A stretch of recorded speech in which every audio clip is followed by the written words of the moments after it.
Is the Insta360 One X2 going to be the new camera that I'm going to use to not use GoPros anymore? Stick around and I'm going to tell you about the last week of me filming with it and what I think about it.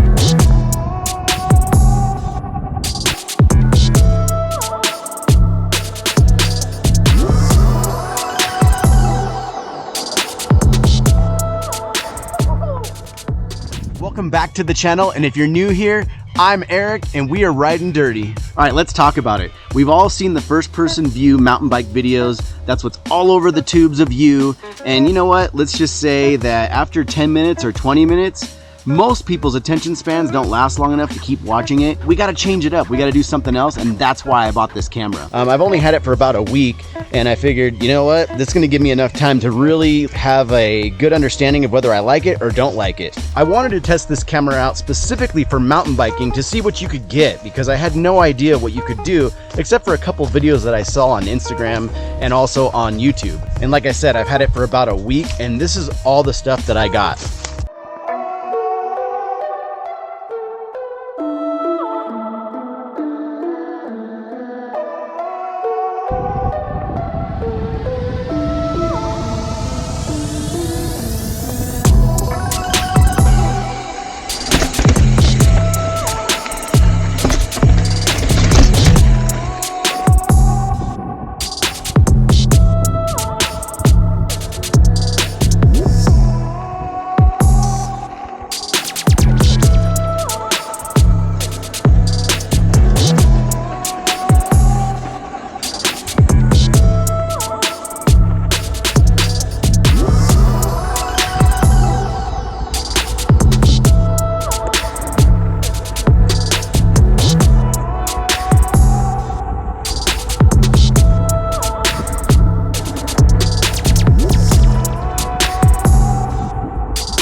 So as you can see, I got a ton of shots and angles using this one camera. I mean, I did have to have a couple of mounts and all that good stuff, but I was pretty amazed by how awesome this camera is, and it's just one camera. Honestly, I was someone who shied away from the whole 360 camera idea because of the kind of shots it got.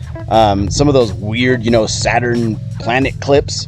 It definitely wasn't my cup of tea. But after plenty of people telling me not to buy one, I was like, you know what? I'm gonna buy one, because that's what I do. I like to go against the grain. I like to prove theories wrong. I mean, lots of people told me it was a terrible camera and 360 was just a waste of time. Honestly, I'm quite surprised in how this little camera works. And you know what? It's not that the camera is so amazing, it's really that the software is so amazing. I mean, the stuff that you can do with it, I mean, wow, never knew this existed.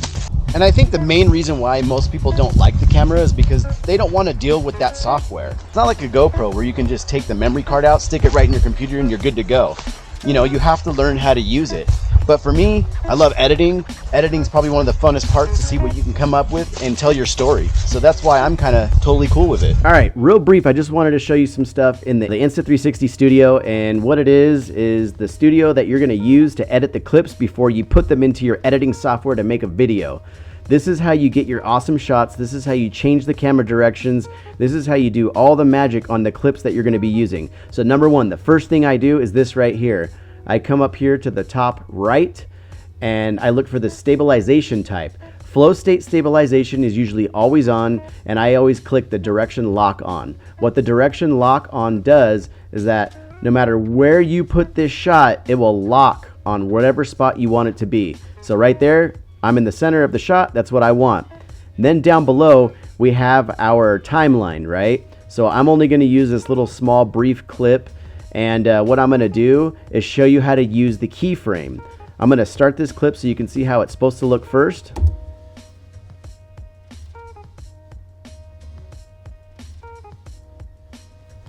So that's the whole clip. My computer's a little choppy because I have a lot of stuff running right now to make this happen.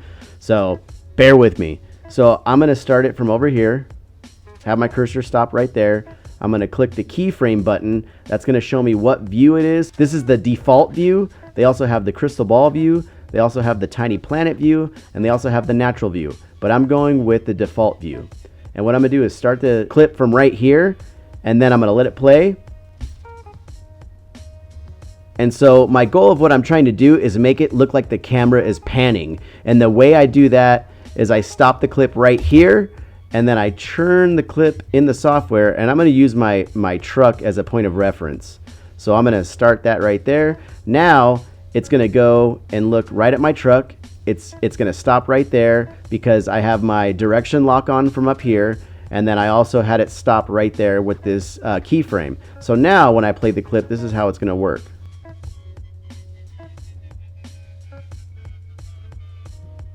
So that's a pretty cool feature that I wanted to show you. The other thing I wanted to show you is how you lock onto a subject when you're doing like a riding video. So I already have this little clip right here, and what I'm gonna do is make it to where my wife is going in front of me, and what I want to do is lock onto her, right? So she's way up there, and I want the camera to like pay attention to her the most. So what I do is I come over here, I make the timeline a little bit bigger. I already kind of did it. So right here, I'm going to delete it. I'm going to show you how to do it again.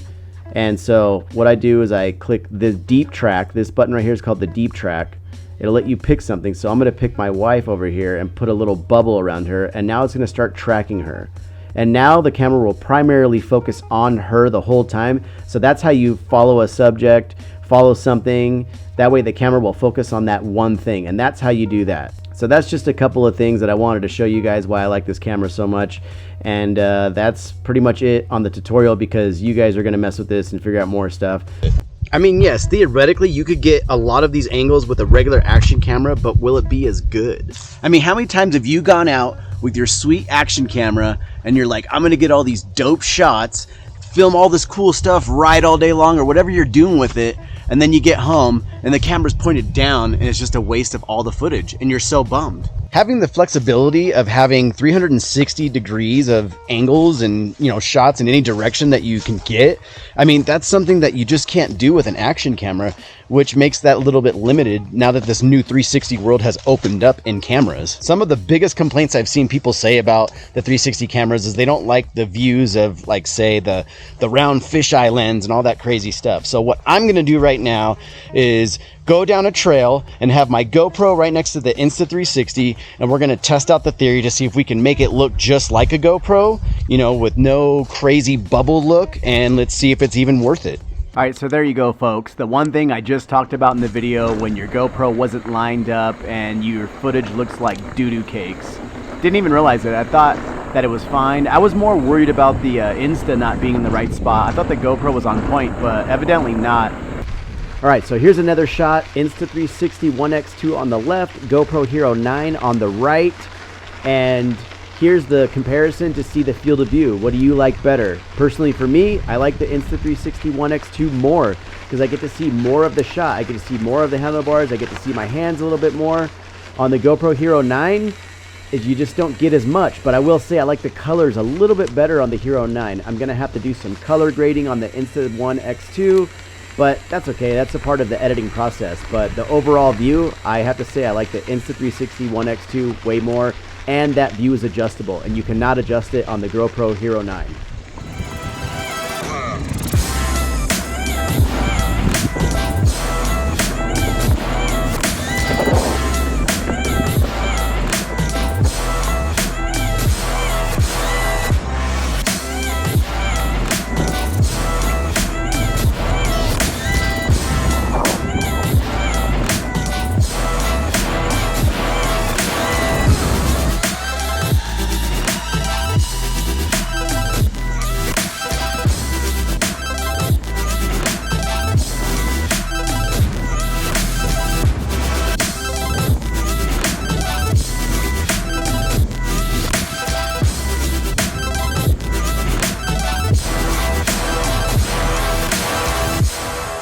Okay, so after watching that footage, are you a diehard GoPro fan, or are you maybe gonna dabble in the Insta360?